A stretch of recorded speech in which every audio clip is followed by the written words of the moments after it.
Olá, olá, como está sendo o seu sábado? Tudo bem? Espero que tudo ótimo, né? E eu estou aqui mais uma vez para estudar a Palavra de Deus com você. Nosso guia de estudo aqui, alusões, imagens e símbolos, como estudar a profecia bíblica. Semana nova começando, né? Hoje, sábado, dia 26, e a gente vai começar com o segundo tema, As Nações, parte 2. Então fica comigo, porque vai valer a pena, vale a nossa salvação. Logo após a vinheta.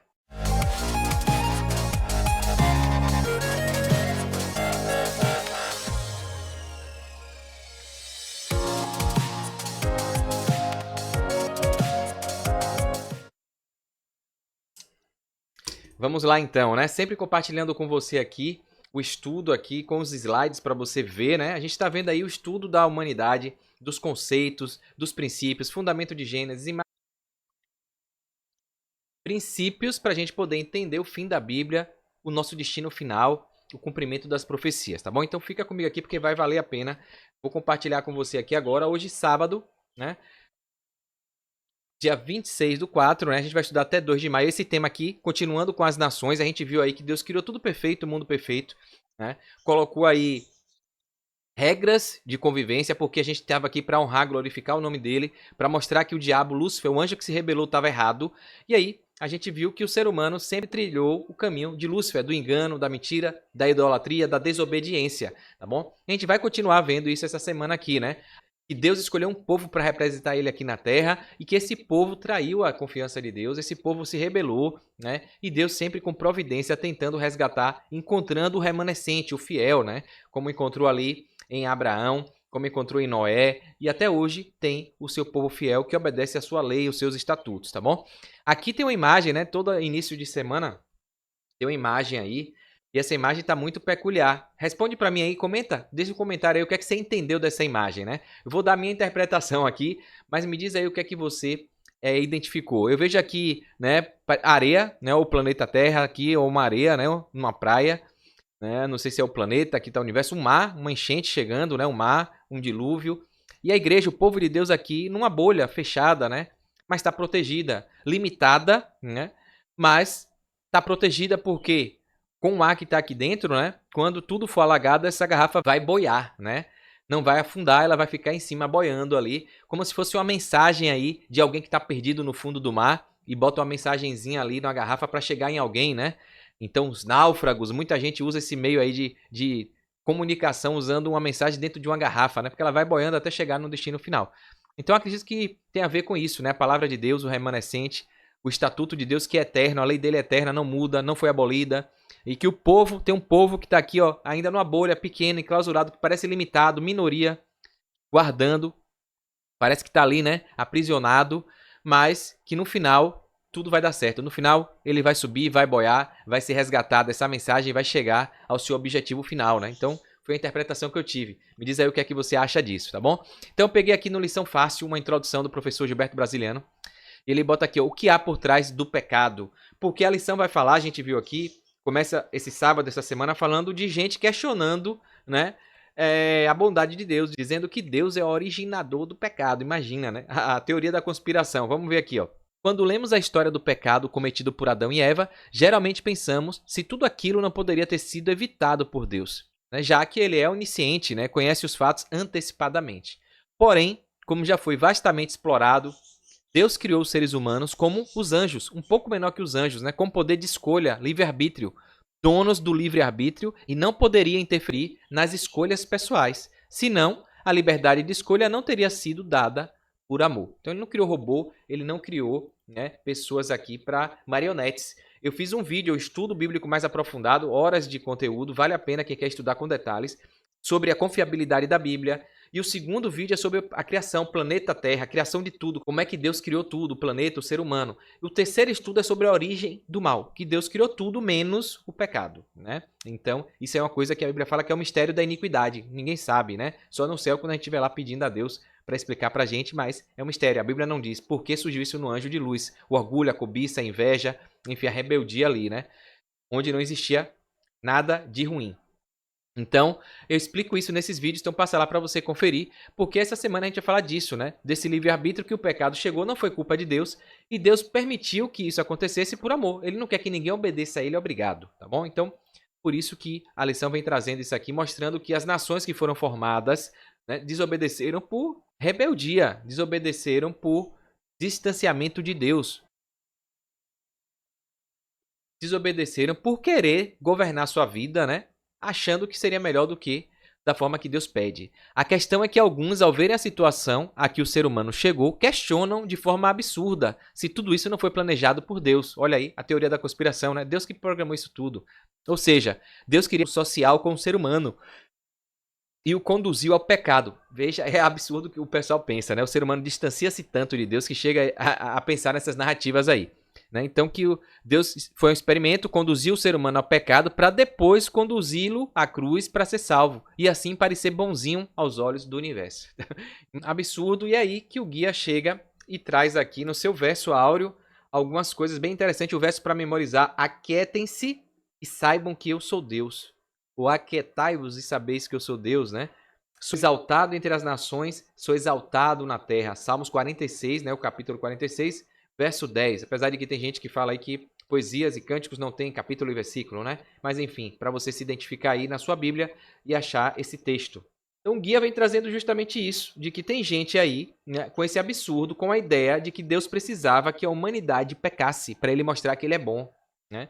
Então distorce. Na verdade, Deus não precisava que ninguém pecasse. Né? Deus criou tudo perfeito e queria que o ser humano vivesse no paraíso. Né? O mundo todo vivesse em harmonia.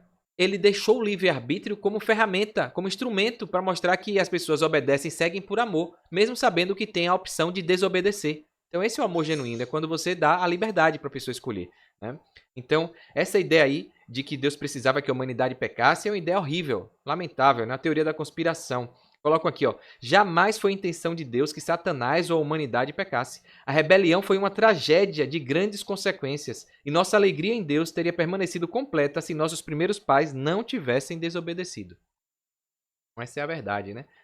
Então, nessa semana a gente vai estudar aí justamente examinando os problemas causados pela queda da humanidade, das comunidades que foram se aglomerando ali, como nações, cidades, estados, e desobedecendo, buscando se governar, se autogerenciar, se afastando de Deus, né? O desejo de estabelecer um governo humano em oposição ao governo divino. E aí a gente viu isso na lição passada, reis terrenos e pecadores dominando outros pecadores. E aí, o que não é uma boa combinação, né? Só leva para coisa errada, tá bom? Então aqui, na parte de Ellen White, nos comentários, aqui ela coloca: é impossível explicar a origem do pecado apontando a razão de sua existência, né? Apontando a razão de sua existência, né? E a Bíblia, a gente vai ver aqui no finalzinho que ela deixa muito claro por que tudo ocorreu, né? E a Bíblia, a gente vai ver aqui no finalzinho, deixa muito claro, né? Que a origem mesmo da iniquidade, a gente não sabe, é um mistério, mas não tem nada a ver com Deus. Deus nunca quis isso, né? Deus não é responsável de maneira nenhuma pela origem do pecado. Nada é mais claramente ensinado nas Escrituras do que isso. Ele nunca privou alguém de sua graça, nem houve qualquer deficiência em seu governo que motivasse a rebelião. Então Deus é amor, é perfeito, é santo, é verdade. Então não foi, parece que Deus que falhou, ele fez alguma coisa errada. Não, ele fez tudo certo, perfeito. E inclusive o livre-arbítrio, a capacidade da pessoa não querer obedecê-lo, né? Então o pecado é um intruso. Sua presença não tem justificativa. É algo misterioso e inexplicável. E justificá-lo, Adão chega e fala: foi a mulher que você me deu. Aí Eva: foi a serpente que você criou, que estava lá no jardim. Daqui a pouco o diabo vai falar o quê? Já é da natureza humana, após pecado, após comer a fruta, jogar a culpa, terceirizar, né? Então jogou para Eva, Eva jogou para a serpente. E a serpente, como não teve ninguém, partiu dela, ela foi a originadora do pecado, o diabo, Satanás. E a Bíblia fala, o espírito de profecia, a gente vai ver aqui, ele não quis, ele quis a inveja, a cobiça, ele queria ser Deus, ele queria ser Jesus, ele queria ser Criador, então ele não se arrependeu. Estava ali diante de toda a glória, de todo o poder, de toda a benevolência, de toda a misericórdia, de tudo, e decidiu se rebelar. Né? Se achou mais do que o Criador. E aí, não tem terceirização. A culpa, se tem um culpado para o pecado, é o diabo. Não tem justificativa para o pecado, porque ele que trouxe, né? E aqui fala uma frase bacana: se fosse possível encontrar uma razão para o pecado, um motivo para sua existência, ele deixaria de ser pecado, né? Porque o pecado é justamente o afastamento de Deus. Aqui a Bíblia fala, ó, em 1 João, capítulo 3, no verso 4, o pecado é a transgressão da lei. Então Deus criou uma lei, criou o seu estatuto, a sua regra, o universo, com as suas leis, e o diabo quebrou essa lei. Então ele pecou. Então ele era perfeito. O motivo é um mistério, né? Porque com ser perfeito começou a pensar assim, né? Então, O pecado é a manifestação de um princípio em guerra com a grande lei do amor, que é o fundamento do governo divino. Está no livro O Grande Conflito, página 412. Né? E aqui a gente viu, nesse estudo que eu faço, a gente fala... eu mostro esse texto de Ezequiel 28:17, que fala que, dá um spoilerzinho ali, o que é que o diabo, né, sentiu. Ó, você ficou orgulhoso por causa da sua formosura, corrompeu a sua sabedoria por causa do seu resplendor. Então, a perfeita harmonia do céu foi quebrada. A atitude de Lúcifer de servir a si mesmo em vez do ao Criador provocou um sentimento de apreensão ao ser observada por aqueles que consideram que a glória de Deus devia ser suprema. Então é o que o ser humano hoje, seguindo Lúcifer, faz, né? Quer se governar. O povo de Israel pediu para ter um rei, a gente viu na lição da semana passada. Né? Então chegou até onde a gente chegou. Aqui, continuando aqui no slide, ó, a gente vê aqui uma coisa do professor Gilberto, fala o seguinte, ó, Deus não se contradiz, e sua aversão ao pecado é largamente mostrado no texto bíblico e em suas declarações, principalmente porque o pecado trouxe como consequência a morte, que levou Jesus a um sofrimento extremo, e era Deus, né, ao assumir os pecados do mundo todo. O plano da redenção mostrou que não houve intenção divina de que o homem pecasse. Fosse isso verdade, e Deus não teria vedado o acesso à árvore da vida, pois o desfecho seria totalmente diferente do que está profetizado que será. Por isso, admitir que Deus produziu todo o ato do homem pecar é repulsivo, porque ele sofreu com tudo que aconteceu no Jardim do Éden e no Calvário. Né? Então, é um absurdo, uma blasfêmia, uma loucura querer dizer que é teoria da conspiração, que Deus que criou, que por causa de Deus, né? Ellen White coloca aqui, ó, no livro Vida de Jesus, na página 105, Deus sofreu com o sofrimento do seu filho. Anjos contemplam-lhe a agonia e no céu fez-se completo silêncio. Pudessem os homens perceber o espanto dos anjos celestes ao contemplarem com mudo pesar o pai sofrendo por seu amado filho, então compreenderiam melhor quão ofensivo é o pecado à vista de Deus, né? Então a queda da humanidade causou muitos traumas em todas as áreas do planeta, principalmente quando os seres humanos tentaram estabelecer governos humanos que se colocavam em oposição ao governo divino. É o que a gente viu na lição passada, né? As nações se rebelando. Desde o Jardim do Éden, quando a porta do jardim foi fechada com o querubim, alguns filhos de Adão foram lá e se rebelaram, queriam usurpar, queriam tomar a força de assalto o Jardim do Éden. A profetisa fala isso, né? O bisneto de Noé, Nimrod, também querendo construir a Torre de Babel, que é a porta a Deus, chegar no céu e usurpar, voltar a ter a vida eterna, né? Então, assim, a gente vê como o ser humano, influenciado pelo pecado, pelo diabo, vai para o caminho errado, né? Se distancia de Deus e quer, com seus próprios méritos, com sua própria força, achar que define o seu destino, né? Deus avisou que quando o povo se afastasse dele, eles seriam dominados por outros seres humanos e perderiam sua liberdade.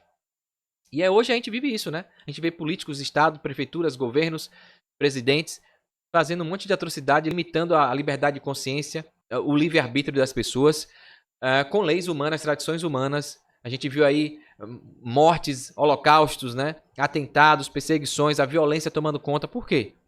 Pessoas poderosas, famosas, né? Importantes, políticos, líderes fazendo o que não devem, né? Afastados de Deus. Então o povo de Israel, no princípio, não ligou para essas advertências e viveram amargas experiências com reis incrédulos que não tinham temor a Deus. Então vejamos nesse estudo como as profecias nos dão uma visão da solução divina para o problema do ser humano. Que esse estudo nos ilumine a mente para servirmos mais a Deus. Faça um bom estudo, né? Então esse é o desejo para mim e para você, que o professor aqui Gilberto Brasiliano traz. E finalizando aqui, pegando mais um textinho aqui do comentário final aqui de Ellen White, ela coloca: Deus deseja de todas as suas criaturas um serviço de amor. Homenagem que brota de um reconhecimento consciente de seu caráter.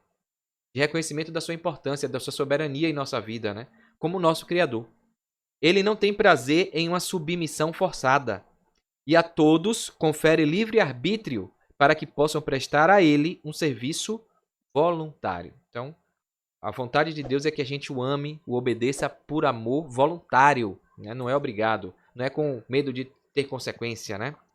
Isso está escrito no Grande Conflito, página 413, beleza? Então é isso.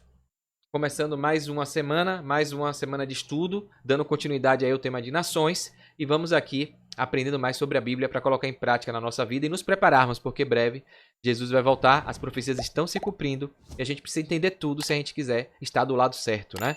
Então, se você gostou, curte, comenta aí, tá bom? E se inscreve aqui no canal, clica no sininho aí, é a forma que você tem de agradecer a gente aqui e ajudar esse conteúdo a chegar para outras pessoas também, tá bom? Então, conto com você, dá essa moral aí, um ótimo restante de sábado para você. Um forte abraço, sucesso, fique com Deus.